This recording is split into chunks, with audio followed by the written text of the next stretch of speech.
èmi náà wá lọ sí péèjì Wàsílà tí ó ń jẹ́ Adéọlá tí ò kí ẹ̀ lórí TikTok wọ́n á lọ wò ẹ̀wọ̀n tí mo rí. àjẹwà mi wá òkò mà ti ṣe tuntun. gbogbo iṣẹ́ àkànṣe iṣẹ́ tí Arẹ́gbẹ́ ń ṣe nípínlẹ̀ Ọ̀ṣun gbogbo ẹ̀ Oyetola ló suspend. ìgbà tọ́lọ́run máa bá ti yín jẹ́ wọ́n wà lọ sórí kínní Wàsílà àṣọ ọmọ ọgbọ́n ni Wàsílà oríjínà ọmọ Yorùbá ni Wàsílà kò ní oríjínà náà ní wọ́n bá tó kọ ayé gbẹgbẹ. Tinubu ò ṣe anybody Oyetola lé gbogbo ayé ń bájà bẹ́ẹ̀. káàsó òtítọ́ tó bá ní wọ́n gbógun ti àwọn Nigerians in South Africa iṣẹ́ owó àwọn ọmọ Yibo ni name their country in Western world náà tí ò ń ṣe àwọn ọmọ Yibo náà bá fẹ̀jẹ̀ fún Nigerians. Oyetola ò wá ní nǹkan kan tí ó fi san ará ìpínlẹ̀ Ọ̀ṣun dùn pé kó wá máa da ìlú wa rú. If I begin to talk about patterns and structures of tribes of people, one of the worst people are Igbos. Èmi bọ́ lórí kí Oyetola èmi bọ́ àwọn ẹ̀jẹ̀ yẹn ò ní jẹ́ kí Oyetola ó nísìmí. ó ní àwọn Yorùbá á mú àwọn ọmọ Yibo gẹ́gẹ́ bí brothers and sisters a fìfẹ́ hàn sí wọn ó ní ṣùgbọ́n the same ọwọ́ ìfẹ́ tànà sí wọn tá a sọ wọ́n di brothers and sisters wa àwọn ni wọ́n orchestrate bí gbogbo nǹkan ṣe máa bàjẹ́ fún ìran Yorùbá. Yorùbá Parapọ̀ TV ẹ máa gbọ́ ẹ máa wò ó ẹ subscribe síbẹ̀ ẹ like ẹ bó bá ṣe ń lọ àwa ò ní jẹ́ kétí yín ó di sí o Yorùbá Parapọ̀ TV àgbàlẹ́tù ọmọdé làwọ̀. kékeré láti ìpẹ́ kan rókò torí tó bá dàgbà tán ẹbọ ni ó máa gbà. ọ̀rọ̀ awuyewuye tó ń wáyé láàrin àwọn ẹlẹ́sìn mùsùlùmí àtàwọn ẹlẹ́sìn ìbílẹ̀ yìí ó mà lágbára kọ. lórí ọ̀rọ̀ ọ̀hún bẹ́ẹ̀ bá gbàgbé láìpẹ́ yìí ó ní arábìnrin kan tórúkọ rẹ̀ ń jẹ́ Wasilat nínú èyí tí wọ́n sọ wípé wọ́n gba 400,000 naira lọ́wọ́ ẹ̀yìn àwọn oníṣẹ̀ṣe tó sì sọ wípé wọ́n sì tutù fóun wípé wọ́n ní kò máa sọ pé ẹ̀jẹ̀ ń dà lára àwọn tó sọ pé ẹ̀jẹ̀ ó dà lára àwọn o táwọn kan àáfàá bíi Ajígini àti àwọn àáfàá kan kóra wọn jọpọ̀ tí wọ́n sọ wípé justice for Wasilat. Wasilat ọ̀hún ti jáde gbayagbayà tó sọ wípé ẹ má jà fún mi mọ́ ẹ ṣàánú mi tẹ́ ẹ bá nírànlọ́wọ́ tẹ́ ẹ fẹ́ ṣe fún mi òun náà ní ká ẹ ṣe fún mi òun náà làwọn èèyàn ti wá lọ sí ojú péèjì ẹ̀ ìyẹn TikTok tó ń lò níbi tí wọ́n ti sọ wípé Wasilat kọ́ ló ń jẹ́ gangan lójú ìwé ẹ̀ ìyẹn lójú TikTok ẹ̀ àwọn tí wọ́n mọ̀ díjúdíjú àwọn náà ni wọ́n lọ síbẹ̀ níbẹ̀ ni wọ́n ti sọ wípé Wasilat ń sọ yìí gan Wasilat yìí gan kì í ṣe mùsùlùmí òdodo bẹ́ẹ̀ wípé ọ̀rọ̀ ló dé tí Wasilat lo ìdáàbò bẹ́ẹ̀ bá gbàgbé nígbà tí wọ́n ń ṣe ìwádìí fún Wasilat yìí ìdáàbò ló lò ń gbà náà òun làwọn mùsùlùmí kan tí wọ́n rí fi rò pé wípé mùsùlùmí òdodo náà ni wọ́n fẹ́ rẹ́jẹ o ṣùgbọ́n nígbà tí wọ́n yẹ ojú ewu tó ti ń ṣe TikTok ẹ̀ wò orin tán bá ń bẹ̀ náà ni orin àwọn àgbàlagbà tó sọ wípé ẹyẹ o ẹyẹ ayé ẹyẹ o ẹyẹ o Soronga níbẹ̀ ni Yeye Dára ti fìdí ẹ̀ múlẹ̀ wípé Wasilat yìí gangan máa gbà ní wípé ìṣẹ̀ṣe pọ́nbélé gangan ni Wasilat yìí níbẹ̀ ni Yeye Dára ti wá fẹnu ọ̀rọ̀ òun jóná wípé àwọn àáfàá tí wọ́n ń jáde gangan ni wọ́n bàrán Yorùbá jẹ́ wọ́n ní látìgbà tí wọ́n ti gbé Gumi wá sí ìpínlẹ̀ Ọ̀yọ́ láwọn ti mọ̀ pé ìpínlẹ̀ Ọ̀yọ́ yìí ò ní tòrò mọ́ nígbà tí Gumi ti wá wọ́n ní sẹ́ẹ̀rí pé kò pẹ́ sígbà náà wọ́n ní wọ́n jí àwọn ọmọ lọ ní Oríire àwọn èèyàn bíi Gumi ìwò tí gbogbo èèyàn mọ̀ sí Olúwo àti bàbá kan tí àwọn oníṣẹ̀ṣe máa ń pè ní oníbẹ̀lẹ́nu tí gbogbo èèyàn mọ̀ sí Mùfútì Ìwó ó ní wọ́n sọ wípé dandan lá o wípé ṣẹ̀ríà làwọn ń fẹ́ ìdára wa ni pé ibi tí kinní ọ̀hún ti ń fojú hàn ó náà ni pé nígbà tí wọ́n kó àwọn ọmọ Oríire ìyẹn àwọn ọmọ táwọn gbésùn méjì kóńgbà náà wípé ara tí wọ́n kọ́ béèrè fún náà ni pé kí wọ́n jẹ́ káwọn máa lo òfin ṣẹ̀ríà nínú èyí tí Gumi sọ pé kán jẹ́ káwọn máa lò àti Mùfútì Ìwó Olúwo àtàwọn Ajígini àti bẹ́ẹ̀ bẹ́ẹ̀ lọ tó fi kanra dókítà Gbádébọ̀ ni wọ́n sọ pé ṣẹ̀ríà lọ làwọn ń fẹ́ o nípínlẹ̀ Ọ̀yọ́ àti nílẹ̀ Yorùbá wọn wá ní ṣe báwọn sọ kinní ọ̀hún nínú èyí tí Yeye Dára ti sàwọn ọ̀rọ̀ tó pọ̀ nínú ọ̀rọ̀ ọ̀hún Yeye Dára mà tẹpẹlẹ mọ́ bí àwọn ọmọ Yibo kan táṣìírí wọn tú nínú àwọn tí wọ́n ń gbìtẹ̀ ọmọ Yorùbá tí wọ́n sì ń dìtẹ̀ mọ́ wa wọ́n ní ṣe bẹ́ẹ̀ rí pé ní South Africa àwọn náà ni wọ́n babẹ̀ jẹ́ pé kò síbi tọ́mọ Yibo wà lórílẹ̀‐èdè àgbáyé tí ò ní babẹ̀ jẹ́ wọ́n wá sàwọn ọ̀rọ̀ tó pọ̀ nínú èyí tí mo fẹ́ kẹ́ ẹ gbọ́ kinní ọ̀hún ẹ bá wá gbàgbé lórí ọ̀rọ̀ ètò ìdìbò tó ń bọ̀ lọ́nà yìí ìyẹn lọ́jọ́ Sátidé yìí tá a gbọ́ wípé yóò ṣẹlẹ̀ nípínlẹ̀ Ọ̀ṣun ó ní bàbá tí gbogbo èèyàn mọ̀ sí bàbá àṣàtìkẹ́lẹ̀ lórí kinní ọ̀hún wípé gbogbo ọ̀nà tán ní federal fẹ́ máa ṣe yìí pé bóbò ní kinní ọ̀hún àti pẹ̀lú pé wọ́n fẹ́ dojú ìjà kọ ẹni tá ń pè ní Adémọ́lá Adélékè gómìnà tí gbogbo ará Ọ̀ṣun fẹ́ nínú èyí tá a gbọ́ pé Ọ̀ṣun tó dára jù nínú àwọn ìwádìí kan tá a ṣe lábẹ́lẹ̀ òun náà láti gbọ́ wípé Jackson yìí ìyẹn gómìnà Adémọ́lá Adélékè gbogbo àwọn ará Ọ̀ṣun pátápátá ni wọ́n ń fẹ́ wọ́n sì ń gbà tiẹ̀ wọ́n ní torí pé ìlẹ̀jà ló jẹ́ kí àwọn ẹgbẹ́ APC kán máa ṣe jàgídíjàgan kán máa pa kúkúrú pa gígùn láti bàjọba ìjẹ́ wọ́n wà ní ohun tán ṣe ń sìn o gbogbo bí wọ́n ṣe ń dá só òun náà làwọn ń yọ ọgbọ́ o gbogbo ẹ̀ ní bàbá àṣà tú àṣírí kinní ọ̀hún níbi tí Bọ́lá Ahmed ti ń ṣekúṣẹyẹ lórí ètò ìdìbò èyí tó ń bọ̀ nípínlẹ̀ Ọ̀ṣun ní kòpẹ́kòpẹ́ yìí ẹ wo bàbá àṣà tú pẹ́ẹ́rẹ́pẹ́ẹ́rẹ́ ọ̀rọ̀ gbogbo àṣírí ibi táwọn APC ìbá sí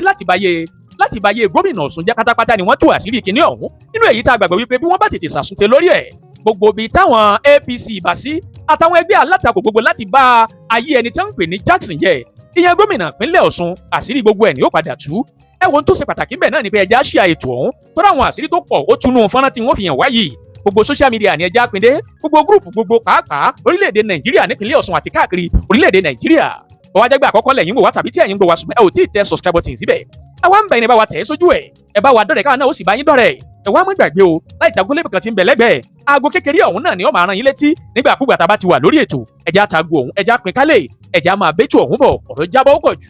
ẹ̀gbọ́n lára wọn nítorí pé Oyetola bẹ gbìrìgbìrì Oyetola ò sínú èèyàn gidi tá a lè kà nípínlẹ̀ Ọ̀ṣun àti lídà Oyetola ò sínú wọn fáktọ̀ Oyetola ò dìtámì ẹni tí ó wọlé nípínlẹ̀ Ọ̀ṣun ó bá tẹ̀lé yẹn gan ìyá mọ́ lùsì. àwọn ajígini arìn òhò wọjà ṣẹ̀bẹ́ mọ̀ páwọn big mummy ló ń jẹ́ bẹ́ẹ̀ oríkì wọn ni. àwọn bíi Shitu bàbá Shitu àgbàlagbà yẹn tó lóun fẹ́ become governor tó padà withdraw tó ní tóun bá become governor tẹ dìbò fóun ní Ọ̀yọ́ state òun á fún yín ní sharia. àwọn bíi Gumi Ìwó Gumi ọba Olúwo and so on and so forth wọ́n pọ̀ bẹ́ẹ̀ ó ní bàbá Akéwùgbà Gold ń jẹ́ ká mọ̀ wípé àwọn ni wọ́n wà brain behind nǹkan tó ń ṣẹlẹ̀ pẹ̀lú Wàsílà ṣé wẹ́rẹ́ lè tàṣírí tó tú ṣé ti rí ẹ̀yin lè wà lórí nǹkan tó ṣẹlẹ̀ lórí ire mo wí o padà lọ wo àwọn fídíò tí mo ṣe ní ìgbà tí wọ́n gbé Gumi wá mo ní wíwá tó wà ẹ̀ mo ní ẹ̀yin Ọ̀yọ́ state ẹ kú oríire o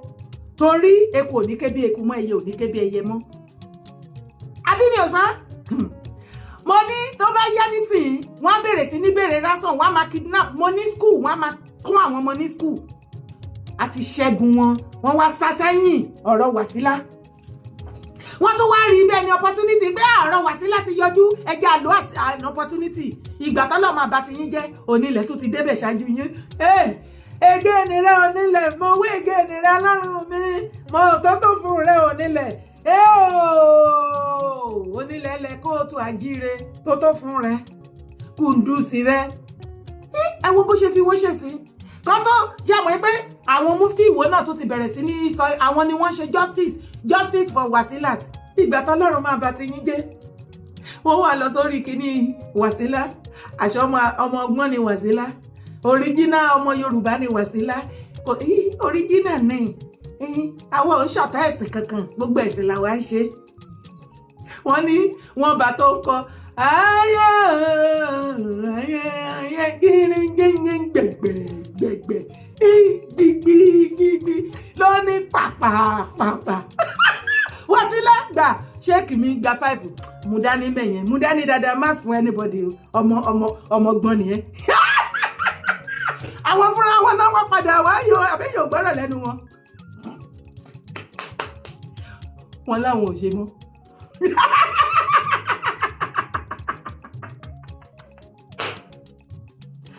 wọn láwọn ò ṣe justice for Wàsílà mọ́ ipe bí Wàsílà ṣe nẹsẹ̀ kan sí ìṣẹ̀ṣe ló wẹ̀lẹ̀ kan sí inú mùsùlùmí as a matter of ìṣẹ̀ṣe gbóná jẹunjẹun wọ́n wá wọ́n pé kìnní tó dàbọ̀rùn gan wọ́n ń wo abíyẹ̀ lẹ́yìn ẹ̀yìn alábòsí ẹ kọ́ sí dànù àṣírí yín ti tú ọ̀ọ́bì alẹ́ lè rí ibi sá sí a ti sọ fún yín ẹ máa lọ sí Iran kẹ́ lọ gbébẹ̀ ẹ máa lọ Saudi ẹ máa lọ north bí ní tòsí ọ̀dọ̀ yín ẹ rí bí kankan lọ. mo wá tún wá tẹ̀síwájú mo ní wíwá Gumi tó wá mo sọ mo ní wíwá Gumi tó wá mo ní Gumi ò kàn wá lásán ó wá lóòṣì terrorist group àwọn mufti Ìwó àwọn ajígínárì òwòjà kọ́kọ́ sí wọn àwọn fẹ́ bẹ̀rẹ̀ jihadisi tí wọn nílẹ̀ Yorùbá terrorist àwọn á lè máa kidnap àwọn ọmọ school bọ́n ṣe kidnap ní north wọ́n á lè máa gba ransom tó bá wá sọ wípé irọ́ nìkan tí bàbá Akéwùgbà Gold sọ́ńbì wípé wọn mọ̀ sí ọ̀rọ̀ Ọ̀yọ́ state ìgbà tí wọ́n kọ́kọ́ kó àwọn tó tọ́kọ́ kúrò tó lọ kó tó kidnap ní Oríire local government ìgbà tó máa make demand kí náà kọ́kọ́ wí wọ́n ní gọ́vnà làwọn fẹ́ bá sọ̀rọ̀ bóyá Mákindé àtàwọn wọn padà sọ̀rọ̀ àmàárín yẹn dè ní lẹ́nu ṣùgbọ́n lẹ́yìn pọ́n fẹ́ bá gọ́vnà sọ̀rọ̀ tọ́dẹ̀ máa mú bíìlì jáde wípé nǹkan tó máa gbà kan tó free àwọn toríire ṣó ìrántí wọ́n béèrè ṣàríà nàláì ẹjọ́ àwọn wo ló múra ṣàríà kankan nílẹ̀ Yorùbá Gumi mufti Ìwó Gumi ọba Olúwo Gumi Shitu Gumi ajígínárìn owó wọ́jà àti gbogbo kọ́kọ̀sí wọn yẹn. Kí ló tún béèrè? Wọ́n béèrè fún ilox, wọ́n béèrè fọ́pàá, wọ́n béèrè fún oúnjẹ, wọ́n wá béèrè fún 1 billion. Torí wọ́n ṣẹ̀ṣẹ̀ fẹ́ establish títí wọn terrorist group tí wọ́n tó fi máa dà wá láàmú ńlẹ̀ Yorùbá tá a máa kó àwọn student bó ṣe ń jí wọn kó ní northern part wọ́n á máa fi gbowó lọ́wọ́ federal àti state. So ẹ̀yin state ilẹ̀ lẹ́wà brain behind oríire àṣírí yín tó ayé yín bàjẹ́. Mo lẹ́ẹ̀ máa ṣẹ̀sìn ilẹ̀ Yorùbá onílẹ̀ á fi yín ṣẹlẹ́yà gbogbo aṣọ iyì ara yín ọ̀run àbọ̀ torí pé ọ̀pọ̀lọpọ̀ mùsùlùmí tọrọ pé èèyàn ni ẹ̀yin Gumi Ìwó ọba Olúwa àti gbogbo yín wọn ò mọ̀ wípé fẹ́ wá dáná sun ilẹ̀ Yorùbá ni ṣẹ́ráyé wọn. Ọ̀rọ̀ tó ń jáde láti ìkan lára àwọn P-Square ó ṣáà máa ń gbọ́ P-Square ìgẹ́ta sí de do me ìdè do me o ìdè Peter tóun àti twin brother tó ń jà lọ́wọ́lọ́wọ́ àti Jude tó ń dàrin wọn rú Peter tó fẹ́ Yorùbá Lọ́lá tó ní ìyàwó ẹ̀ nítorí ọjọ́ orí ti ìyàwó ó ju tòun ọkọ lọ ní àwọn fámìlì ọmọ Yibo náà ṣe sọ wípé láyé àwọn ò ní welcome ẹ̀ as their wife sínú fámìlì wọn. Òun ló kọ kínní síta wípé ní ìgbà tójú ń pọ́gún òun tóun ò jámọ́ nǹkankan ordinary TV ní Lagos State òun ò ní. As a matter of fact twin brother òun Paul tó ń jọ ní problem sìn àti Jude brother àwọn tó ń dàrin wọn rú àwọn méjèèjì fi reverse gé lọ́dún náà lọ́n wọ́n sá padà sí Jos ní north níbi tí wọ́n ń gbé. Ó ní first show tó máa kọ́kọ́ gbà láyé òun tó máa make owó díẹ̀ Yorùbá ló kọ́kọ́ fún òun nílọrin. Ìgbà tóun fẹ́ shoot orin òun pé gbogbo àwọn ọmọ Yibo tó ń lówó tó ní business tó jẹ́ business tycoon ó ní kò sẹ́nibọ̀dì tó yá òun lówó òun ní ìdí 30 million naira. Bàbá ìyàwó òun tí àwọn family tí àwọn Yibo láwọn ò gbà wípé kò fẹ́ sìn òun ní ó kó 30 million naira lẹ̀. Ó tún wá jẹ́ kó yé ìwà tèmi fọ́dà wípé 90% ọmọ Yibo tó ń pariwo òun lówó òun fucking rich lónìí kò sí bó ṣe lè sọ story success wọn láì mention Yorùbá àbí ilẹ̀ Yorùbá. Wọ́n ní when I came to Yoruba land I had no TV. Paul and Jude ran back to Jos and left me until the Yorubas gave me my first show in Ilorin before I set my house up. I asked all my Yibo brothers for 30 million, no one helped, but my Yoruba wife's dad gave me the 30 million naira. 90% of successful Igbo men cannot tell their success story without acknowledging the impact of Yorubas and Yoruba land. Yet, these people dislike Yorubas, denigrate Yorubas, orchestrate plans to vilify Yorubas as bad people, distort Yoruba history and demean Yoruba culture and tradition. Yorubas wholeheartedly took these people in as brothers and sisters, but today, the same people are the ones orchestrating how Yorubas will fall so they can shine. They forget that Yorubas are spiritual people. Ó ní àwa Yorùbá a mú àwọn ọmọ Yibo gẹ́gẹ́ bí brothers and sisters a fìfẹ́ hàn sí wọn. Ó ní ṣùgbọ́n the same ọwọ́ ìfẹ́ tá nà sí wọn tá sọ wọ́n di brothers and sisters wa àwọn ni wọ́n orchestrate bí gbogbo kan ṣe máa bàjẹ́ fún ìran Yorùbá táwọn á máa ṣe jàgídídòdò pé Ọlọ́run ti mú wa. Lẹ́nu ọmọ Yibo ló ti gbọ́. Ṣùgbọ́n àlàyé mi yàn ní tí ìyẹ́ lọ títí. O ní láti gbọ́ fídíò yìí. Tẹ̀lé mi kò wá o, gbogbo nǹkan tó wà. If I begin to talk about patterns and structures of tribes of people, one of the worst people are Igbos. When I say worse, many of them, you know, Yoruba people, they respect their king. They can lie down. And that's why they have great kings in Yoruba land. You go to Edo State, you see Oba of Benin. You go to the north, you hear about Sultan of Sokoto. But in Igbo land, you don't have any such, no revered king in Igbo land as a whole. No revered king that if you come out to say, hey, this, and it will be that. No, if he says, you will see a billionaire that will challenge him. You know, majority of the Igbo people believe in their money. When the Igbo talk, I say, Keyona, Kego Nekongwe, Ojego.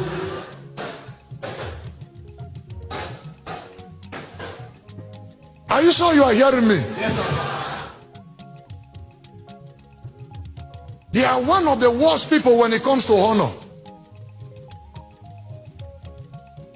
Yoruba, they will dobale. Hausa, when they see their king, they will lie down. They see someone greater, they will lie down, rankadede, and all of that. Yibo. Hold on, you didn't hear the name SUV, Okwote Keneze. You know the meaning of Okwote Keneze? That means the one that stands to greet the king. That means if they go there, they will shake the king.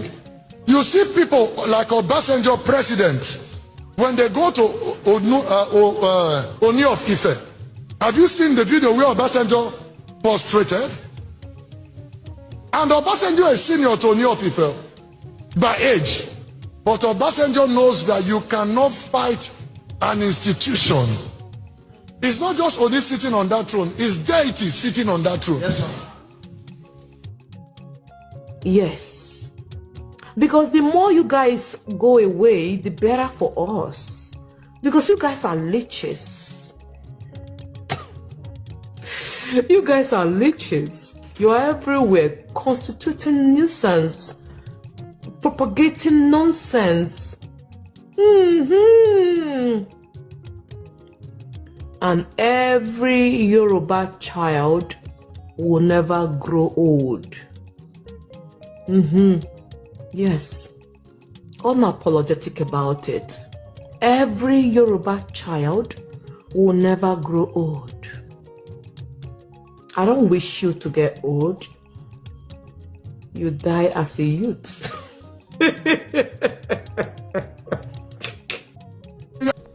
And you are still going to Yoruba churches. By now, you are still a member of Mountain of Fire, Winners, Deeper Life. What name them? You are an Igbo and you are still a member of a Yoruba church. I lay generational curse on you and your generations. It shall not be well with you and your family. You are an Igbo and you are still co-joining yourself to Yoruba churches upon what is happening in Nigeria. An Igbo sensible man and woman, an Igbo sensible person, you are still worshipping under the umbrella of Yoruba man's church. I lay generational curses on you. It shall never be well with you, your family, your generations. Nahachuku. Yorùbá ronú o, ẹ jẹ́ ká ronú. Wọ́n ní Yorùbá sọ́ra wọn di bọ́ọ̀lù fáráyé gbá, bọ́ bá gbá wọn sókè wọ́n tún gbá wọn sísàlẹ̀. Àbẹ́yẹ ẹ̀ ráyé wa báyìí. Èmi ò ní sinmi, mi ò ní rẹ̀wẹ̀sì. Ọ̀ǹtí tí ìran kó o tún ajíire ilẹ̀ Yorùbá tàbá gòkè àgbà. Gbogbo ìdẹ̀tí àánú, gbogbo rádaràda rọ́bìṣì tí wọ́n fi ń lọ̀ wáyé tí gbogbo wa tají ta dúró bó ṣe yẹ ká ṣe dúró. Then I will rest. Ẹ máa gbọ́ ọ̀rọ̀ burúkú lẹ́nu àwọn ọmọ Yibo. The hatred is damn too much. Peter P. Square ọmọ Yibo confirm. Òun ló ń sọ síta the kind of hatred tí ọmọ. Èmi ti ṣe findings dáadáa kúlẹ̀kúlẹ̀ lórí ọ̀rọ̀ Biafra wọ ọdún náà lọ. Ẹ má já tútùkùtù. Ojúkú gan tá ń pariwo pé bàbá yín tó kó yín sọ tó tì yín sẹ́nu kínní. Ọ̀rọ̀ mà pọ̀ ń bẹ́ẹ̀. Ibẹ̀ kọ́ ni mo torí ẹ̀ wá. Bọ̀ ẹ bá mi béèrè lọ́wọ́ wọn. Kí ló fa hatred tó báyìí? Ṣé ń gbọ́ bó ṣe ń gbé wa ṣépè? Ṣé ń gbọ́ bí wọ́n ṣe ń gbé wa ṣépè? Wípé àfi kí ìran Yorùbá kó kúrò lórí ayé, kó kúrò nínú ayé. Ẹ jọ̀ọ́, kí ni nǹkan tí mo máa sọ fún yín? Mo ní ó ṣe àwọn ọmọ Yibo bẹ́ẹ̀ ni wípé everything including orúkọ Yorùbá yẹn kó má jẹ́ titi wa mọ́. Anything Yorùbá, ilẹ̀ Yorùbá, gbogbo nǹkan Yorùbá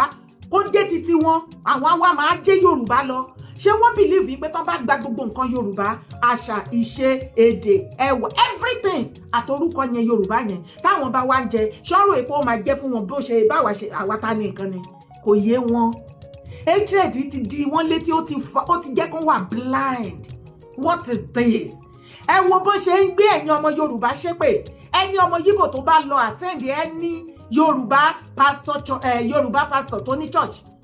Ẹni Yorùbá church tó jẹ́ wípé pastor tó wà ńbẹ̀ ọmọ Yorùbá ni. Ẹni Yorùbá church tí pastor Yorùbá bá ti ń lead tí ọmọ Yibo bá lọ bẹ̀, ẹ wo èpè tí wọ́n ń gbé yín ṣẹ́, ẹ wo bó ṣe ń dárúkọ gbogbo àwọn churches tó jẹ́ wípé Yorùbá ló dominate ńbẹ̀. Ìgbà yìí tẹ́ bá lọ bẹ̀, ẹ wo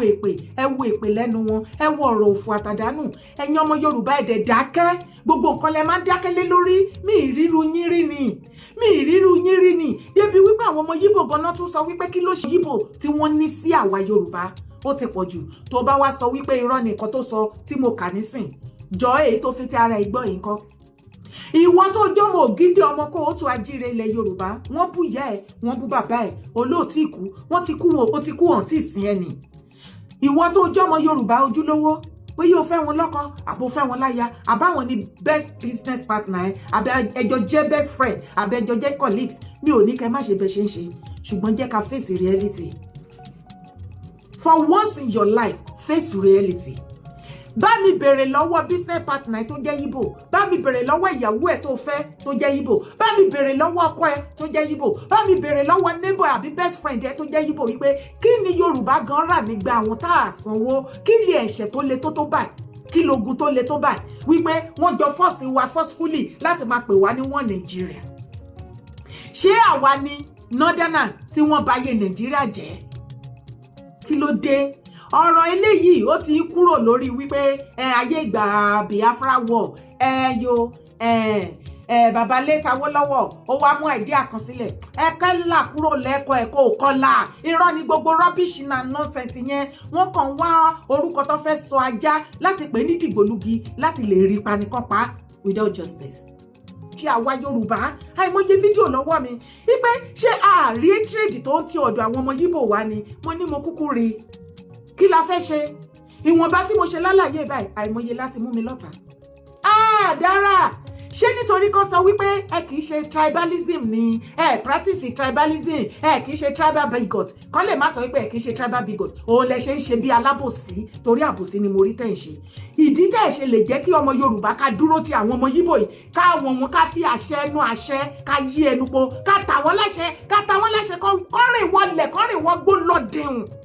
Ó ní mi ò mọ̀. The reason why tẹ́ ṣe iṣẹ́ fún àwọn ọmọ Yibo ní upper hand ní ilẹ̀ Yorùbá is what I still don't understand. Why they cannot do the same thing to us in their own area? You see our life?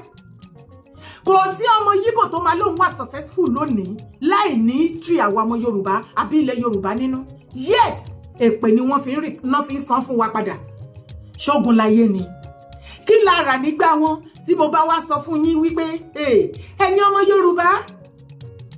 kí ló dé nọ́dánà wọn ò fẹ́ rí yín àwọn eléyìí náà wọ́n gbógun tì yín àwa ládẹ tí sùn tá à ń sùn fọ́fọ́tìfọ́n yìí tá a dẹ̀ ń hanrun tí bá sọ fún yín wípé the same àwọn ọmọ nọ́dẹ Fúlàní àti àwọn ọmọ Yibo the same attitude ló wà lọ́wọ́ wọn kì í ṣe fún àwa Yorùbá nìkan anyway they are nídìí owó ṣé ẹ rí problem tí Nàìjíríà sì kò ṣe gbogbo anyway ó ti wẹ̀ tí wá generate pé gbogbo Africa but káàsó òtítọ́ tó bá ní wọ́n gbógun ti àwọn Nigerians in South Africa iṣẹ́ owó àwọn ọmọ Yibo ni name that country in Western world no tí ò ń ṣe àwọn ọmọ Yibo náà bá bẹ̀jẹ̀ fún Nigerians that is how they are yet they will look for someone or somewhere to put their own problem láti gbé sórí ẹni yẹn pa àwọn ní cause of the problem tá a bá wá dúró tí wọ́n lọ́rùn bẹ́ẹ̀ yẹn wọ́n dẹ̀ lẹ́mìí o wọ́n lẹ́mìí bẹ́ẹ̀ ṣe wọ́n wọ́n yẹn o tá a bá dúró tí wọ́n ní ìṣẹ́jú kan àwọn àgbẹ̀ wọ́n bẹ̀rẹ̀ sí ní form victim they are coming for us o it is because we are Yibo but èyí tí wọ́n ṣe ń sìn àwọn ọmọ Yibo ẹgbẹ́ wọn rí o ní under comment section bí tó ti ṣe fídíò yìí tó o bá rí bí wọ́n ṣe ń gbé Yorùbá ṣépè yìí lọ wo comment wọn bẹ̀ all of them love it they like it even Yorùbá tó wà bẹ́ẹ̀ gan lè comment kò lè sọ̀rọ̀ ẹ wáyé wa ṣé ibi tí Yorùbá ti wáyé yẹ tá ti dìdìrín tá ti ń datọ́ lẹ́nu àbòsí ibi tábòsí bá wa dé lélẹ̀ don't worry ojú wa máa tó bó ó ti mọ̀ pé ibẹ̀ ni kọ́kọ́ là ń lọ ó yá tẹ̀lé mi kó tó wá wọlé. èmi náà wá lọ sí péèjì Wàsílà tí ó ń jẹ́ Adéọlá tí ò kí ẹ̀ lórí TikTok mo wá lọ wò ẹ wo ohun tí mo rí. àdéwà mi wá o mo máa ti ṣe tuntun. bisimilahi walhamdulilayi wasalaatu wasalaamu ala rasulillah lórí ọ̀rọ̀ Wàsílà mo bẹ̀ gbogbo àwa mùsùlùmí tá a bá ti tọwọ́ bọ ọ̀rọ̀ Wàsílà ipe justice for Wàsílà ẹ̀jẹ̀ amẹnukú ń bẹ̀ lórí fídíò tí mo post the prince exchange ó kọ́mẹ́ǹtì sí under fídíò tí mo post ṣùgbọ́n nínú ọ̀rọ̀ tó sọ mo fẹ́ kà kí gbogbo wa náà kájọ gbọ́ torí nínú ọ̀rọ̀ tó sọ mo wá wò pé ọgbọ́n wà nínú ẹ̀ ṣùgbọ́n kí n tó ka ọ̀rọ̀ tó sọ Ọlọ́run ọba ẹlẹ́dàá wa ti sọ ọ̀rọ̀ kan nínú Suratul Hujurat. Ọlọ́run ọba ẹlẹ́dàá wa sọ wípé ya ayu allazina amanu ẹ̀yin tẹ́ gba ẹ̀mí Ọlọ́run ọba gbọ́ in ja'akum fasiqun binaba'in fatabayyanu táwọn ọmọdàrú èèyàn tí wọ́n bá wá bá yín binaba'in tí wọ́n gbé ọ̀rọ̀ kan wá bá yín tí wọ́n gbé ìròyìn ẹlẹ́jẹ̀ kan wá fún yín Ọlọ́run fatabayyanu ẹ ṣèwádìí dáadáa o. Nígbà tí mo rí kọ́mẹ̀ntì The Prince Exchange yìí mo wá lọ wo prófáìlì Wasila gangan fúnra rẹ̀ tó ń jẹ́ lórí TikTok Adéọlá tí ò kí ẹ̀ Allahu Akbar ẹgbọ́n tí The Prince Exchange tó comment. The Prince Exchange sọ wípé una just make people dey talk Islam down. Most of you doesn't deserve to born to Islam religion, I swear. This old guy you are all setting camera talk anyhow for. Is she even a Muslim at all? Has she ever practiced Islam? I check her page. I see say she even go Osun Osogbo. Her page still get all these dirty emotional moments. Nothing even indicates or points her to Islam. Even her username on this so-called TikTok isn't even Wasila. It is even Adéọlá tí ò care. Means Adéọlá wey no care about anything. Leave what belong to Kesar to Kesar. She carry phone go the video scenario where her grandma and even her mother no fit try. Let her face the consequences. Eléyìí ni nǹkan tí The Prince Exchange tí ó kọ́mẹ́ǹtì sí abẹ́ fídíò mi. Ẹ jẹ́ ká wá wò ní tòótọ́. Nínú nǹkan tá a kà ń bíbà yìí nísìn a rí wípé ó mú ọpọlọ wá díẹ̀. Èmi náà wá lọ sí péèjì Wasila tí ó ń jẹ́ Adéọlá tí ò kí ẹ̀ lórí TikTok mo wá lọ wò ẹ wo ohun tí mo rí. Ajé wá mi wá o nílé ayé. Ajé wá mi wá o mo mà ti ṣe tutù. Ajé yálé mi mo ṣẹ̀ràn ọ̀gẹ̀dẹ̀. N tí mo rí lórí prófáìlì Wasila tó ń jẹ́ Adéọlá tí ò kí ẹ̀ yìí ó wá jẹ́ kí n mọ̀ yí pé òun náà ò ṣẹ̀ mọ́ báwọn lọ ṣe kì í ṣe mùsùlùmí tàbí kó jẹ́ apá kan mùsùlùmí apá kan oníṣẹ̀ṣe tí ìsìláàmù dẹ̀ jẹ́ kó yé wa wípé mùnáfíkí ni irú àwọn èèyàn báyìí. Gbogbo àwa tí a ti ń sọ wípé justice for Wasila ẹ jẹ́ amẹnukò ń bẹ̀. Kódà tí a bá wo níbi fídíò tí wọ́n ti ń interview ẹ̀ tá a bá wo bí fídíò yẹn a rí wípé ìjáàbù mọ́ńkele tó wọ̀ gan gbogbo abíyá rẹ̀ ló ń ṣò. Ẹ wá lọ wo profile ẹ̀ látòkè délẹ̀ kò sí nǹkan kan tó ti ń lo ìjáàbù kò sí kankan tó show appearance Islam bẹ́ẹ̀. So ó ti fi hàn yí pé ó kàn fẹ́ máa fi 400,000 tí wọ́n gbà lọ́wọ́ ọkọ ẹ̀ ó kàn fẹ́ máa fi àtáàkì àwọn olóòṣà ni ara kan náà ni wọ́n nǹkan kan náà ni wọ́n. So ẹ jẹ́ kí wọ́n mọ lọ yanjú ẹ̀ kò sí ọ̀rọ̀ justice for Wasila ń bẹ̀ mọ́. Tó bá wá mọ̀ pé òun fẹ́ di mùsùlùmí òdodo gẹ́gẹ́ bí mo ṣe wí nínú fídíò mi tó kọjá yóò ṣẹ̀ wẹ̀ sínú ìsìláàmù yóò ṣẹ̀ wá kọ́ kí ni wọ́n yóò ṣẹ̀ wá kọ́ nípa ìsìláàmù gan tààrà ìgbà yẹn láṣẹ ìwẹ́kọ̀ ọmọ sínú ìsìláàmù. Ṣùgbọ́n ní tó ti ń bá bọ̀ tẹ́lẹ̀ ó ti fi hàn ìtàn rí lórí prófáìlì ẹ̀ yìí ó ti fi hàn yí pé alájọṣe ni òun àtàwọn olóòṣà tẹ́lẹ̀ o. So ọlọ́mọ fi ọ̀rọ̀ lọ́rọ̀ kó má fi gbá wa lẹ́nu o. Wassalamu alaikum wa rahmatullahi wa barakatuh. Ọlọ́run ti bá yín lé àwọn alákatakítí Ọlọ́run ti lé wọn wọlé. They are looking for a means to stage a comeback. Ẹ má jẹ́ kán lo ọ̀rọ̀ ọmọbìnrin Wasila yìí láti fi comeback o. They are planning. Wọ́n rí i pé ayé ti rí àwọn tán wọ́n ti cast àwọn. Ayé rí wọn pé àwọn eléyìí ò ní nǹkan kan tí wọ́n gbé dání ju pé wọ́n á da irú lọ. Pẹ̀lú gbogbo ohun tí wọ́n ti ń fàbọ̀ this same group àwọn ní á pé àlejò wá bàdàn tá a pariwo ń jọ sí o. Àwọn náà ní ideology wọn ńlọjọ táwọn tí wọ́n kó ọmọ l'Ógbómọ̀ṣọ́. Àwọn ní ẹ dá wàhálà sílẹ̀ ní oríṣi ìlú 5 nílẹ̀ Yorùbá. Wọ́n rò pé àwọn ti jẹ lọ kọ́lọ́hún tó gbérù yín dìde bẹ́ẹ̀ nìyẹn sì ń bá mi sọ̀rọ̀ nìyẹn. Olóòlù àti Wasila padà bẹ́yìn yọ ó tún tú àṣírí tí ìwà àtẹ̀mí ò mọ̀. Lórí Wasila Olúwa gba ọpẹ́ wa lórí eégún Olóòlù Olúwa gba ìyìn. Ìwọ náà ní òun àbọ̀ ọ̀rọ̀ àṣírí ńlá tó tú ni. Bàbá Kéwù gba gold ẹ kú iṣẹ́ o Ọlọ́run á gbé yín níjà o. So àwọn sẹ́ẹ̀tì tí wọ́n invite Sheikh Ahmad Gumi láti north tó gbé wá síbàdàn tí gbogbo wa pariwo pé kí lẹ lọ gbé wá akirika lẹ gbé wá sílẹ̀ Yorùbá olórí àwọn tẹ́rọ́rìsì minister for terrorism ní northern part of Nigeria lẹ gbé wá ṣe kí ló ṣẹlẹ̀ nílẹ̀ Yorùbá kí ló dé níbàdàn kí ló ṣẹlẹ̀ níbàdàn tó ṣe jẹ́ Gumi lókàn ẹ mọ̀ bí wàhálà yìí ṣe ṣẹlẹ̀ àṣàwọn náà wà brain behind it. Àṣírí yín tú bàbá Kéwù gba góòdì ẹ ṣeun ẹ pẹ̀lẹ́ kú iṣẹ́ lẹ́ẹ̀kan sí ṣe ráyè wọn tó bá jẹ́ wípé ìgbà tó sọ wípé ìgbà tí gbogbo wa pariwo pé kí lẹ wá gbé Gumi ṣe wọ́n nígbà tí gbogbo èèyàn kàn dé mọ́ wípé ó lọ pay ransom fáwọn terrorists ó ṣe kìnnìkan ẹjọ́ kí ló kan àwa àti gbé wá sílẹ̀ Yorùbá kí ló dé tẹ̀lé àdẹ̀sí conference call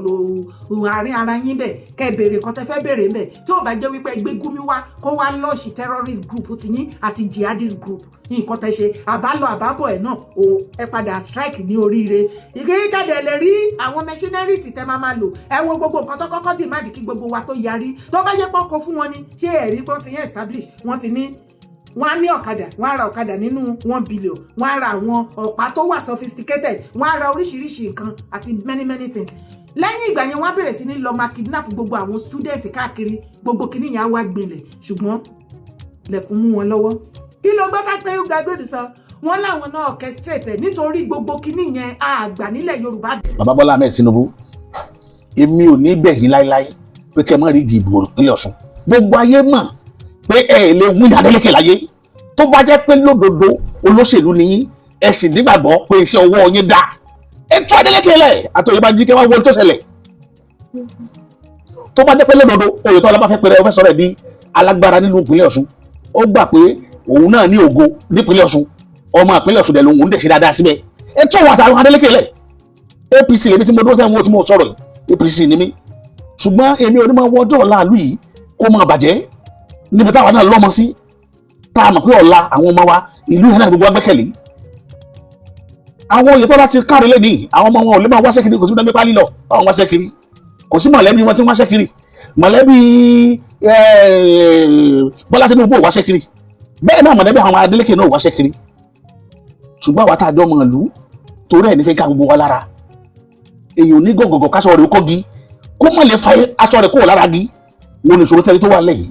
ẹ wá rí pé àwọn èèyàn ń bínú wọn fapá jánu ẹ wá ń dẹ bẹ́ẹ̀ dẹ ọlọ́pàá ẹ dẹ àmọ̀tẹ́kùn bẹ́ẹ̀ dẹ àmọ̀tẹ́kùn ẹ dẹ EFCC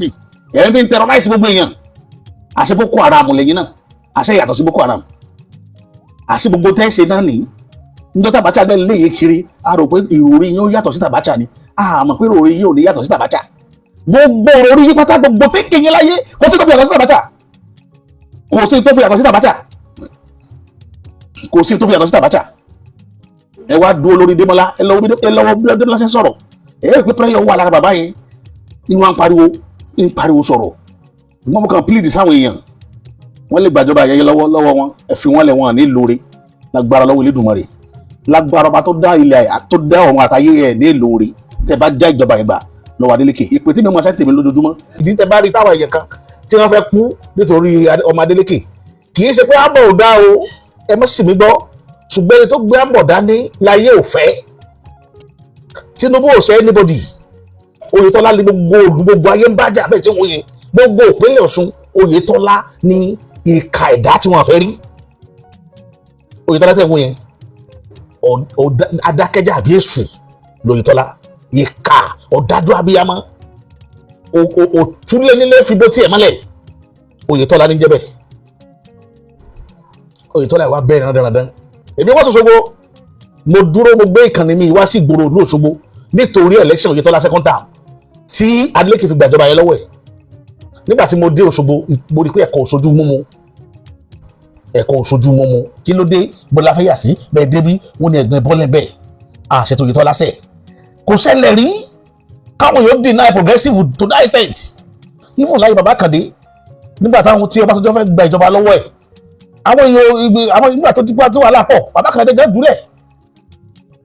nígbà wà lápọ̀ gbogbo àdè padà tó kọ́ mọ́ lùbọ̀ pọ̀pọ̀ abára wa ṣe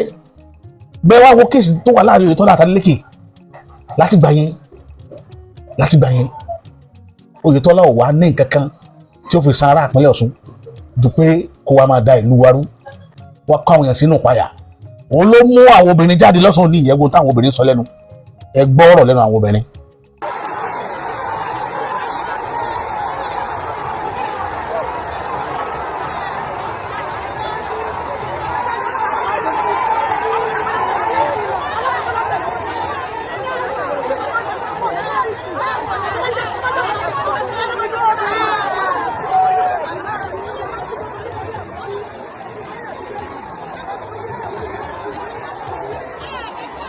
ṣe àti rí protest ṣe lọ́gbọ̀rọ̀ lóṣogbo lẹ́nìí wọ́n fi ń han bàbá Bọ́lá Ahmed Tinubu wípé tẹ́ ẹ bá tọwọ́ bọ ìbò ìpínlẹ̀ Ọ̀ṣun ẹ bá nǹkan jẹ́ ọlọ́mọdé tó ṣẹlẹ̀ létí tí mi ò ṣẹlẹ̀ wẹ́ẹ̀ tí ẹ má rò pé bóyá ipá mi ò ka mo sọ kíní kanjọ́ kíní àná mo ní tí Nàìjíríà ó bá dàrú tí ò bá ti wáyé lẹ́kọ̀ọ́ yóò wáyé nípínlẹ̀ Ọ̀ṣun ṣe mọ̀ pé bàtí operation wẹ́ẹ̀ tiẹ̀ ẹ lọ bèrè bí ìrìnàjò yẹn ṣe bẹ̀rẹ̀ ẹ lọ wá dáadáa gbogbo àwọn ọdún tó wà lágbègbè wa yẹn ní wàhálà ti ṣẹlẹ̀ o èmi ní Ìkírun Ọba Àgùn Ìrágbèjì Ìrè lọ sí níṣà operation wẹ́ẹ̀ tiẹ̀ ẹ lọ wò tán nílẹ̀ Yorùbá ẹ lọ wo ìtàn nílẹ̀ Yorùbá Ọ̀ṣun ló ti rinlẹ̀ jù Ọ̀ṣun state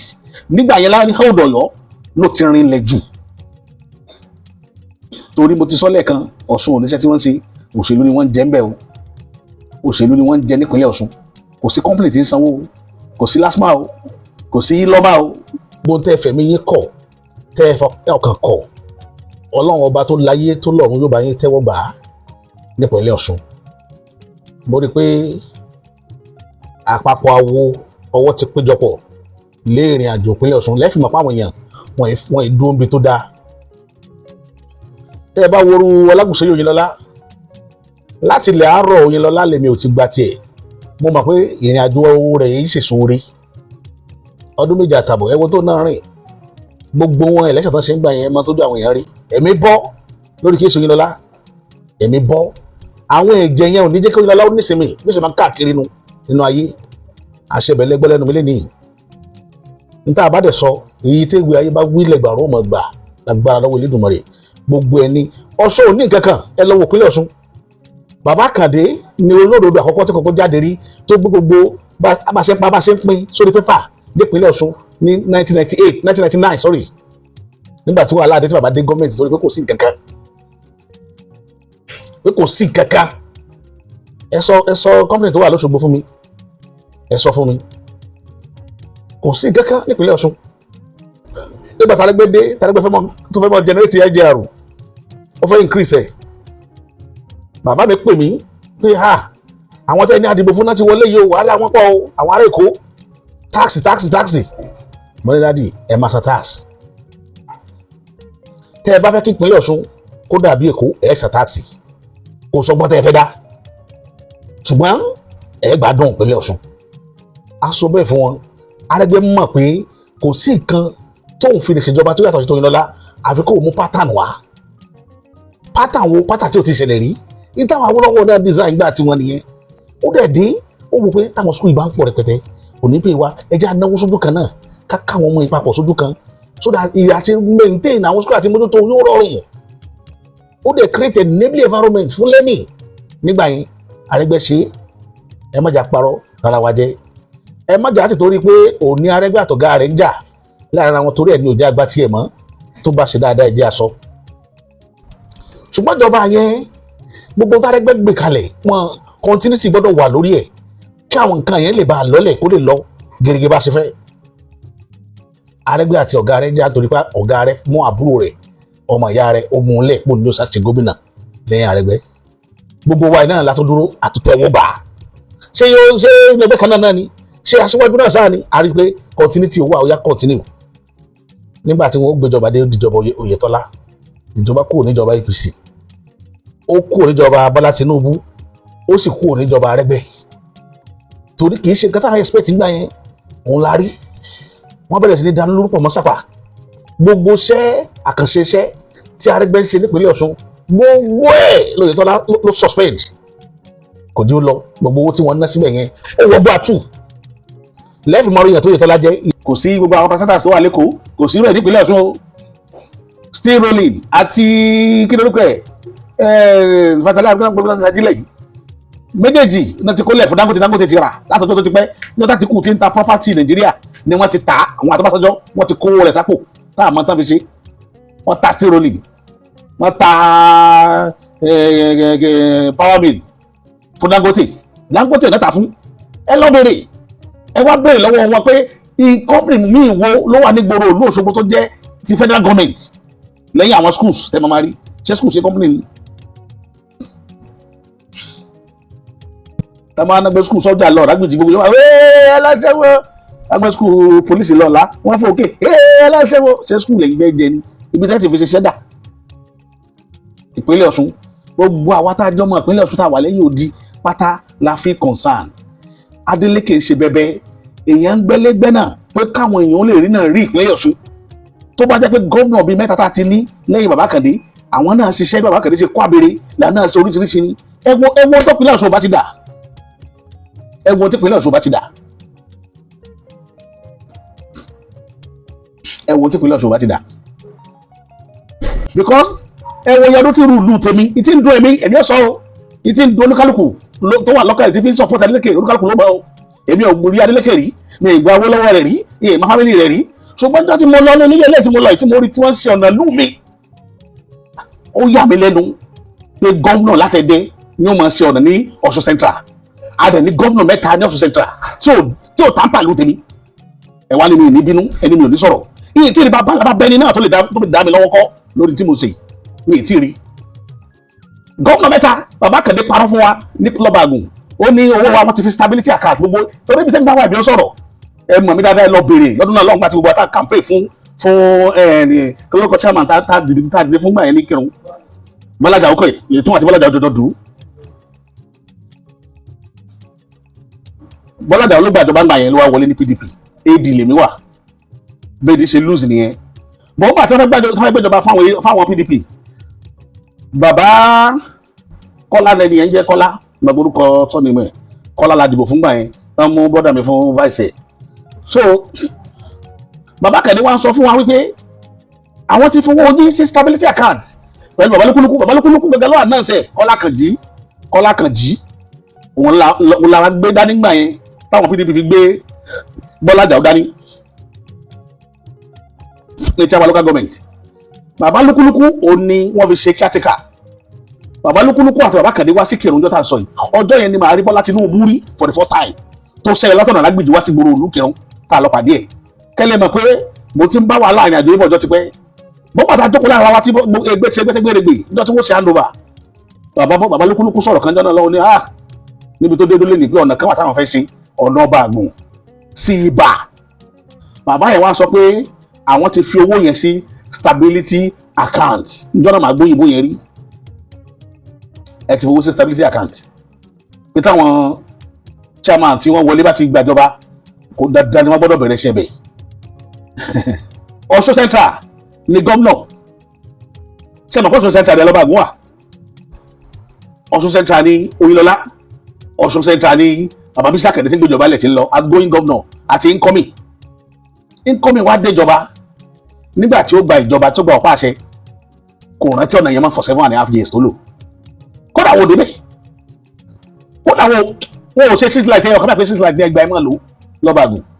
kìnìún yẹn lọ bẹ́ẹ̀ àsọ̀rọ̀ tá a bá lọlé àárín lu wa pé lu wa ò dáa inú wa ò dẹ dùn náà àwọn ọmọ ìlú ò dùn ìjọba wa bọ́ sọ́wọ́ Ìfẹ̀jẹ̀ṣà wa lò ó nígbà tí Ìfẹ̀jẹ̀ṣà máa ṣe ọ̀nà wọ́n wá lọ ṣe ọ̀nà kan láti ọlọ́tí tí ó rọrùn fún wọn láti bọ́ sọ́nà rí ọlọ́tí ìrágbìjí wọ́n wá ṣe wá sí ọba àgùn Arẹ́gbẹ́ ló ṣe ọ̀nà yẹn gbà yẹn wọ́n wá ṣe bẹ̀yẹ ọ̀nà táwọn ti bàjẹ́ padà sí ó ti tẹ́kọ́ pátá àwọn yẹn wá ní kì í ṣe ọ̀nà tí à ń agitate fún rèé eléyìí tó gba àárín ìlú kọjá lọ sí ibà lásọ kì í ṣe ọ̀nà street Arẹ́gbẹ́ tá ṣe street ó lọ ń tiẹ̀ owó tó wà ní stability account ọ̀nà fi wẹ̀ bóò ni wọ́n ní àgbàgbé lórí yẹn ti lọ nígbà tí ìjọba yẹn ti ń kú bẹ́ẹ̀ náà ló ti lọ pẹ̀lú owó gbogbo ẹ̀ ti tán ìbànújẹ́ bá mi bẹ̀rẹ̀ sí wà lẹ́kọ̀ọ́ so à ń fọkàn ti lọ àárín nǹkan mèremère tí APC ń dáwò nígboro Èkó à ń rò pé bí ìṣẹ̀mọ̀ ṣẹlẹ̀ lọ́dọ̀ wa náà lẹ́nu nítorí pé gbogbo ìjọba kúkú ti jọba APC ṣẹtiri thinking aṣáájú èèyàn rere lèèyàn fi aṣáájú ẹni tó ní vision tó ní ìròrí rere torí rẹ̀ sì pé tí ìsàmùkù mẹ́kọ̀ọ́ lèèyàn máa fi ṣaṣáájú èèyàn kì í ṣe wèrè tí ó rọ̀ kọ́lẹ̀ tí ó máa fi rọ́kọ síbòmíì ẹ wá Adeleke tún ìlú wọn ṣe lẹ́dẹ̀ kó ṣe ìlú wọn ni kó tó ṣe tí ọba tẹ́lẹ̀ ṣe bó ní kó tó ṣe torí pé ó mọ̀ pé ẹ̀fọ̀n èyí lè má rí ta lẹ́ẹ̀mejì bẹ́ẹ̀ ẹ̀dá ṣe máa ń ronú gbogbo ẹ̀ tí wọ́n lọ sójú ogun láyé wọ́n ní káṣẹ́gun ní jagunjagun máa bá lọ sógun ọ̀hún ní ìkókù máa bá yàn ìkókù tí máa bá jagunjagun lójú ogun ọ̀hún ni ó bá èyí plan rẹ̀ láti lé bílẹ̀ ayé ṣe rí nìyẹn bọ̀ láti àwọn enforce Oyetola lé wa lórí àti àbọ̀ rẹ̀ kán tètè gbé àbọ̀ sàrà àwọn kan gbé lọ bí táwọn fẹ́ gbé lọ àfẹ́ rí nípínlẹ̀ Ọ̀ṣun tẹ́ ẹ bá rí election Adeleke ẹ sọ Ọ̀ṣun sínú náà gbogbo yín lọ́balọ́ba pè é lẹ́nìí ọba Ọọ̀ni of Ifẹ̀ mo wá rí fún yín o a pè yín kẹ́ ẹ tètè pé gbogbo wa ká pa àrò àtọ̀dọ̀ fínú wọn ká pamọ́ Lagos náà bí Ọ̀ṣun náà bí Lagos o yẹ ṣe bí tẹ́ ti yàn àwọn èèyàn dáhùn yóò dákẹ́ tó máa wòran o àwọn abẹ ní tí wọ́n ń jẹ òṣèlú ni wọn ò ní nǹkan míì ẹ sọ Ọ̀ṣun sínú náà tí ó lana tààrà àyàfi kẹ́ ẹ jẹ́ kí ọwọ́ wà níbi tó wáyé kọ́wọ́ wà àwọn èèyàn fẹ́ràn Adeleke o àwọn èèyàn fẹ́ràn Adeleke ẹ gbọ́ lára wọn torí pé Oyinlọ́lá bẹ́ gbìrìgbìrì Oyinlọ́lá ò sínú èèyàn gidi tá a lè kà nípínlẹ̀ Ọ̀ṣun àti lídà Oyinlọ́lá ò sínú wọn màá sọ̀kan fún yín sí kẹ́ ẹ wo ohun tí bàbá ìfẹ́ sọ. ìlara sí àká tí Oyinlọ́lá ń ṣe ń ní òfin ní kẹ̀kẹ́ táwọn ẹbí wọn ṣe tó darí bẹ́ẹ̀ yẹn bá tu ọlọ́run náà máa tó n tó lè máa wá mú ayé káàkiri tó ìdánwò ẹgbẹ́ APC èmi ò máa o Oyinlọ́lá ní fẹnu ẹ̀ pòwe tí máa sọ pé ọ̀làdì méjì ti tó ọ̀làdẹ̀jọ́ àgùpẹ́ àṣẹdúnẹ̀ ọ̀làdì méjì ti tó Oyinlọ́lá máa pòwe o ọ̀làdẹ̀jọ́ ó ní àṣẹdúnẹ̀ kó ọ̀làdì mẹ́jọ ọ̀làdẹ̀jọ́ ọ̀làṣẹ́dẹ̀jọ́ ó ṣe gómìnà ológun ó ṣe tolóṣèlú ó ṣe sẹ́ńtẹ̀ sẹ́kìtì Nàìjíríà nínú ẹgbẹ́ PDP kò ní ìyá tó tọ́ dàgbà kò ní bàbá tó tọ́ dàgbà ẹni ìyá ẹ̀pẹ́ láyé tí gbogbo tó bímọ tó wọ láti bí ọmọ 20 ọdún tó èlò 90 tó èlò 80 tó wá jáde láyé àti mẹ́jọ yìí lọ́pọ̀lọpọ̀ àti ìfẹ́ ẹni tí ò rí ìyá tí ó sàkiri fún kò rí bàbá tí ó sàkiri fún àwọn tí ìyá wọn dún àti bàbá papọ̀ sójú kan náà kẹjọ fọ́ ọmọ mélòó ló ṣe gómìnà ní stéètì méjì papọ̀ àyẹ̀bí tọ́lọ̀ ti dá sọ̀rọ̀ rẹ̀ yóò ti tó bẹ́ẹ̀ ẹ̀dẹ̀ náwó lára àwọn ìlara tó Oyinlọ́lá ní májìdùn ní bẹ́lá rẹ̀ májìdùn ń tọ́ bàbá wa ń pè májìdùn ní pé kẹ́mú wa ń fi kẹ́kẹ́ lómi ọmọ tàbí yín ó ti pín ya èmi ni mò ń wá káàkiri ayé èmi ò máa tó kù tó Oyinlọ́lá fẹ́ dá o ó ti pín ya nílé ayé kó ló tún pín ya ní Sàtíọ̀lá ìrìn àjò tó rìn yìí ti sẹ́ni àjò ayọ̀ èmi ni ò bá máa lẹ́yìn kí lẹ́yìn ò bá máa wá. mo fẹ́ kẹ́ ẹ tó gbọ́dọ̀ yẹn wí ìrìn àjò tí Oyinlọ́lá rìn. ìrìn àjò tó ní ìrìn àjò APC tó rìn yìí apéyà láyà tó péyà Sàtíọ̀lá tẹ́lẹ̀ bá máa ríra ká ní Sàtíọ̀lá níwájú Ọlọ́run èmi Oyinlọ́lá ò ní ríra. kábíyèsí. èmi ni ò bá rò débẹ̀ ebo ní pé bàbá Ahmed Tinubu ní pẹ̀lú ayédèrú ó ní ìyá Tinubu ayédèrú bàbá rẹ̀ ayédèrú ìlú rẹ̀ ayédèrú ọkọ rẹ̀ ayédèrú ó ní gbogbo pọ́lísì gbogbo tó ṣe láyé nínú ìjọba àríjọ ti débẹ̀ ó ní 0% tó lẹ́fún náà ló gbà. kábíyèsí o. nínú ẹ̀fún náà wà ní ogún tó ń bọ̀ Oyinlọ́lá tó padà lọ. ṣé wọ́n nà ń lọ ẹgbẹ́ àkọọ́dù. ẹ̀yin olóṣèlú wo ni tí wọ́n sọ nípa ìlú. ẹbí ṣé wọ́n nà ń bẹ̀ ni àbí ó gbàjọba lọ Débọ́lá. ẹ wá o gbogbo nǹkan yẹn bá ṣe Ọlọ́run ó bẹ̀rẹ̀ o ìrìn àjò tó Oyinlọ́lá rìn kò sọ pé tí ó dà tọ́lọ̀ òfin níbi o. àìsíáká Adeleke ẹ̀jẹ̀ àgbẹ̀ gbogbo tó bá pààyàn mọ́ lọ sílé yóò ṣe rìn. kábíyèsí. Oyinlọ́lá ló ṣokùnfà bí sàkàṣẹ lọ kú sínú APC o. èmi Oyèlámì ni mò ń sọ bẹ́ẹ̀. ẹ tó gbọ́dọ̀ yẹn wí. èmi Oyèlámì ni ikú síáká Adeleke torí kó tẹ̀lé Oyinlọ́lá ni o kò sí kẹ̀kẹ́ tó ṣe iṣẹ́ Adeleke mi ẹgbẹ́ PDP o. kábíyèsí. ìwọ̀sí tí Adeleke bá Oyinlọ́lá kọ̀ ń lo ìfọ́rí lu ló fi orí lu hámà kú o. kábíyèsí o. bí ikú ò bá wá jẹ́ kí so sí àkà ọ̀run dènà tí so Dẹ́mọ́lá bá ta sẹ́sẹ́ lóye kó ní Oyinlọ́lá pé imú kú ònu ìṣòro Dẹ́mọ́lá ti ta sẹ́sẹ́ àní tí so bàbá ò bá rùn tí so ọmọ bá ta sẹ́sẹ́ tó yẹ kéèyàn tó ṣe lára bàbá lára ọmọ. ṣẹgbọ́n tí wọ́n bá bẹ̀rù sọ ṣẹgbọ́n fáktọ̀ Oyinlọ́lá ò dìtámì ẹni tí ó wọlé nípínlẹ̀ Ọ̀ṣun ó bá tẹ̀lé yẹn gan ìyá mọ́ lùsì àṣírí bẹ̀lẹ́gbọ̀n tí ó máa pàtàn Òbíǹdé ṣé torí ìtàn Òbíǹdé tí máa pa àwọn Yorùbá tó ti kú tí wọ́n máa fi pa tí wọ́n máa fi sọ̀rọ̀ ṣé easy leader ṣé Oyinlọ́lá jọ leader Oyinlọ́lá jọ leader lójú yìí amara wa nípínlẹ̀ Ọ̀ṣun o amara wa a sì mara wa ní òṣèlú àmọ́ bí tá a bá dé yìí sáwọn olóṣèlú jẹta yìí ní mo wá pàtàn fáwọn pé bó ló ti jẹ́ wọ́n bí àwa sínú rẹ̀ ni àwọn bàbá tiwa ṣe láti pẹ̀lẹ̀ pẹ̀pẹ̀ ni wọ́n bí wa sínú òṣèlú ni mo máa ń sọ gbogbo ìgbà ìyá tó bí ìyá tèmi tẹ̀lé Awólọ́wọ̀ ní títí tó fi kú tí wọ́n tẹ̀lé Awólọ́wọ̀ campaign kiri gbogbo ilẹ̀ Yorùbá yìí gbogbo àgbáyé Awólọ́wọ̀ lọ ìyá mi lọ kẹ́lẹ́ mọ̀ pé wọ́n bí mi sínú ẹ̀ ni tọ́lẹ̀ mo ṣe ń sọ tẹ́lẹ̀ kábàá pé ẹ lè ka ẹ̀fọ́ ilé ẹ̀fọ́ láwo àwa ní rí good leader ńlẹ̀ ká máa tẹ̀lé ìgbèrè ní tí bàbá Tinubu fẹ́ ṣe fún wa nìyẹn ẹ má fọ́ọ̀sì wèrè lé wa lórí àní rí àwọn Adeleke ńlẹ̀ ká máa tẹ̀lé àwọn olórí burúkú tẹ́ fẹ́ fún wa ká mọ̀ pé wọn ò ní ṣe nǹkan tá a fẹ́ fún wa ìdí nìyẹn èmi máa rí ìsìnkú kí n star lórí ọ̀rọ̀ mi màá dẹ̀ star mi ń ṣe olóṣèlú arígbípa mi dẹ̀ ṣe olóṣèlú tí máa tọrọ owó lọ́wọ́ èèyàn tí máa lọ tọrọ oúnjẹ ìró ìtẹ́rọ Àríkẹ́ ṣe fáwọn èèyàn tí ń pín láìsí agolo mẹ́rin gbogbo èyí tẹ́ dẹ̀gbá láìsí lọ́wọ́ ẹ̀rọ Àríkẹ́ ẹ padà lọ sọ́dọ̀ rẹ̀ lọ́dún mẹ́rin kẹ́ni ó fún yín lọ́jọ́ iwájú àwọn ọmọ yín tọrọ ọjọ́ iwájú àwọn ọmọ yín lóko ilé yín lọ́wọ́ tí gbogbo yín lọ ń jẹ tínú yín ń dùn yẹn tó bá ti gba owó lọ́wọ́ wa tó gba oúnjẹ tí ó tẹ̀ka fún àwọn yòókù sórí ilé yìí. tó bá ti gba owó lọ́wọ́ wa tó gba oúnjẹ tí ó tẹ̀ka fún àwọn yòókù sórí ilé yìí.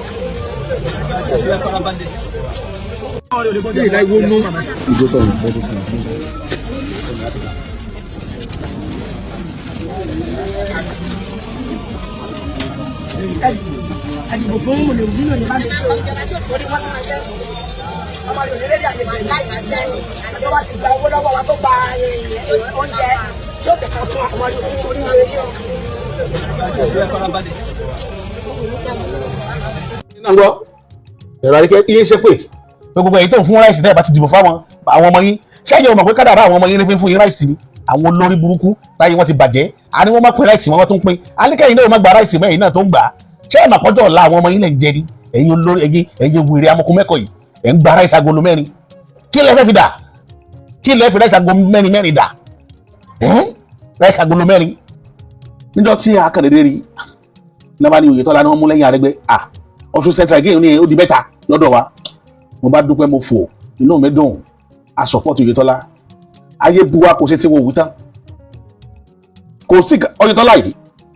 kì í ṣèyàn gidi ni tó yẹ kéèyàn máa dúró tì gbogbo nǹkan láyé làwọn yẹn fi gbó against kìíní yẹn but as God will have it àti àtìlẹ́yìn Arẹ́gbẹ́ nígbà yẹn torí kò tí ì burú dé level yẹn wọ́n ṣe wùrùwùrù election yẹn wáyé wùrùwùrù wáyé o ló gbé Oyetola débẹ̀ ọ̀nà Adeleke nígbà tó wọlé ìjọba bẹ̀rẹ̀ ọdún mẹ́rin ewu ìrágbìjí sí ọba àgùn ajọjọpá alání o Oyetola níbi tí ó wá burú fún Oyetola dé nílé ayé mi ò rírú ẹ̀dá tiẹ̀ rí Oyetola wá ṣe ọ̀nà láti Òṣogbo ó wá gbégbá ìrágbìjí kọjá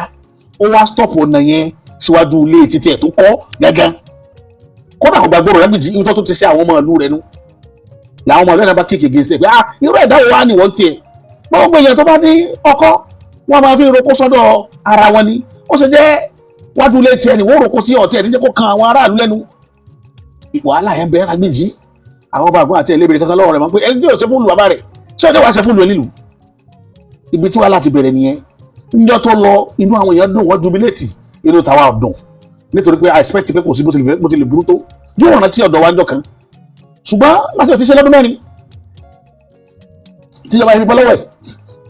Adeleke mo kàn sálábàápàdé deputy governor níbì kan mo ti sọ̀rọ̀ yẹn lórí kinní yìí làwa sọ̀rọ̀ papọ̀ mo wá mention ọ̀nà ọ̀bàgùn wọn ni mi ò tí ì lè promise ẹ lọ́nà ọ̀bàgùn ṣùgbọ́n ọ̀nà Ìkìrun sí ìlà odò tó sọ yìí àbẹ̀sọ̀ ọ̀pá ṣe kí ìjọba ọwọ́ tó tẹnu bẹ kó tó béèrè fẹ́lẹ̀ kejì lọ́wọ́ yín mo lọ lé ní December mo rí pé wọ́n ti sọ̀nà yẹn lọ bọ̀ wọ́n á ṣe tọ̀dọ̀ wa nítòótọ́ ọkàn mi dẹ̀ balẹ̀ pé wọ́n láwọn máa ṣe páwọn ò lè fọwọ́ kàn jẹ́ pé wọ́n àtàn mí jẹ dẹ́ mo rí pé ìjọba yìí sì ìjọba ọ̀dọ́ tiwa ìjọba Ẹdẹ ni àwọn Ẹdẹ kankan ẹgbẹ́dọ̀ rẹ lónìí kì í ṣàwá lọ́dọ̀ tiwa ń bí. nígbà tí wọ́n tọ́lọ́wọ́ wá ṣe mo kàn lọ ní ọdún ilé Akọ̀túnla ni mo rí tí wọ́n bẹ̀rẹ̀ sí ní gbé ọ̀nà wa gbogbo wà lára ọ̀nà tí wọ́n kà pọ́n fẹ́ ṣe eré ni àwàdà ni àṣé bọ́dà wa kan náà lọ́ba tó wà lára àwọn ọmọ ẹgbẹ́ Adeleke àwọn náà ti púùsì fún kìíní ẹ̀ka ọwọ́ kìíní inú mi dùn mo ti fọkàn sí pé ibẹ̀ náà mo ti sọ fún mi pé ẹ wo second term Adeleke ẹ dìbò fún kó lè parí ọ̀nà yìí because mo mọ wọn ládùúgbò wa yẹn tí wọ́n bá tẹ́lẹ̀ bá tó ti gbàjọba iṣẹ́ tẹ́lẹ̀ kan ṣe bọ̀ wọ́n àbádọ́ rẹ̀ ní wọ́n tó bọ́ sórí mi kẹ́lẹ́ mọ àwọn amúkúmọ́kú mẹ́kọ̀ọ́ tá a ní láti ẹjọ́ yìí the only person tó ronú bí ọmọ nìyàn láyé òní Adeleke tí ń parí ọ̀nà tí Arẹ́gbẹ́ ti ṣe gómìnà kẹta lọ́hùn tó ṣe é lẹ̀ Oyetola òde mi gbogbo ṣe tí Arẹ́gbẹ́ ṣe kalẹ̀ òṣèlè tó Oyetola ṣe òṣèlè tó ẹ bẹ̀rẹ̀ ìjọba Oyetola wà láyé kò ikú ṣe bó wà láyé kò ikú àwa wo irú ẹ̀dá wo Oyetola ọ̀gá jẹ gan òun ni àbá Tinubu wá ń fọ́ọ̀sì ẹ̀ lé wa lórí lónìí wọ́n gbà pé tó bá fi lè rí ìpínlẹ̀ Ọ̀ṣun gbà òun ni ó di lídà yẹn lèmi ò fẹ́ kó Oyetola ó gbà lídà APC lè lọ sí Ìrágbìjí o bọ̀ kì í ṣe lọ́wọ́ Oyetola. ibẹ̀ ni kọ́kọ́ là ń lọ tẹ̀lé. Treatment team of State Specialist Hospital Akure and the patients here at the facility. We want to sincerely appreciate your good picture. Yeye Dara Omoluabi in a family foundation in Germany for your thoughtfulness, for being good to the citizens of the state, for you not to have forgotten your people here in Nigeria, for you to have this good mind and a kind of, let me put it that way, a kind of good mind towards the people here in Nigeria. For you to stretch forth your hand by assisting those people in need, we want to sincerely appreciate you. We pray that you not be stranded in the journey of life there in Germany. Bẹ́ẹ̀ kérò kò délé nígbà tó jẹ́ pé Yorùbá something jẹ́ ká fi yìí sí Yorùbá. A dúpẹ́ lọ́wọ́ yín gidigidi o. Ìpínlẹ̀ Ondo dúpẹ́ lọ́wọ́ yín. Àwọn tó wà ní bíbá tí wọ́n ṣiṣẹ́ ní specialist hospital Àkúrẹ́ wọ́n dúpẹ́ lọ́wọ́ yín gan-an ni o. Pé bẹ́ẹ̀ ṣe lọ pé kì í ṣe bẹ́ẹ̀ lẹ́ ṣe máa bọ̀ pé ẹ kérò kò délé o. Tẹ bá lọ́kọ tẹ fi sílẹ̀ síbi tẹ fi ìyàwó lẹ̀ sí ẹ̀ ní gbá burú nípa wọn. Ẹ̀yin tẹ̀ dẹ̀ wà lọ́hùn náà wọn ò ní gbòkú yín ránṣẹ́ sílé o. Bẹ́ẹ̀ ṣe lọ láyọ̀ ẹ̀ bọ̀ láyọ̀ o. Ọwọ́ ẹ̀ mà ní kó sí pàkútẹ́ àwọn ìjọba ìlú òyìnbó o. Ẹ̀ mà ní ṣẹ̀wọ̀n lọ́hùn o. Ẹ̀ ní ṣẹ̀wọ̀n o. Gbogbo nǹkan tẹ̀ ti ní dáradára ní Nàìjíríà á tún máa gbèrú sí i o. Ọlọ́run á máa gbọ́ àdúrà yín, á máa gbọ́ ẹ̀bẹ̀ yín. Bẹ́ẹ̀ ṣe ṣàánú fáwọn èèyàn, Ọlọ́run nínú àánú rẹ̀ á ṣàánú fún yín. Gbogbo nǹkan tẹ́ bá ń fà kàn dáníyàn sí, Ọlọ́run á ṣe fún yín pẹ̀lú ìrọ̀rùn o. Ẹ ṣé gan ni a dúpẹ́ gidi o. Ẹ ṣé. Ẹ ṣé gidigidi náà fáwọn tíìmù náà tẹ́ rán sí wa. Wọ́n ṣe ojú yín, wọ́n dẹ̀ tún ṣe pé ẹ̀sìn bíbà yìí. Bẹ́ẹ̀ ṣe trust wọn tẹ́ ṣe gbogbo bẹ́ẹ̀ ṣe rán wọn náà ni wọ́n ṣe jíṣẹ́ fún wa. So inú wa dùn gidigidi, wọ́n wá jẹ́ kí iṣẹ́ yẹn náà kó rọrùn fún wa náà àti ṣe. A dúpẹ́ lọ́wọ́ wọn náà o. Pé àwọn náà pé wọn ò ní dààmú o. Wọn ò ní wà ní ipò ìdùbúlẹ̀ o. Wọn ò ní dáwọ́ fún wọn fún wọn tún jẹun o. Ilé wọn á rójú o. Ọ̀nà wọn náà á ráyè o.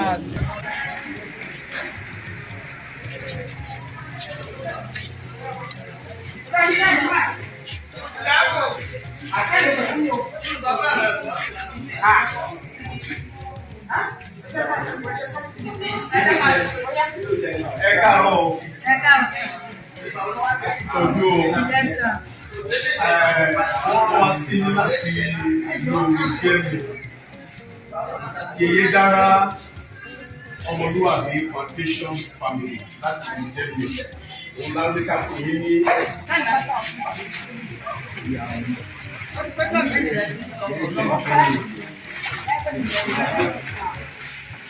Wọ́n fẹ́ máa kéde ẹ bá fi footmat náà sí. Dáàdì. máa sọ fún pm tó bá ti dé.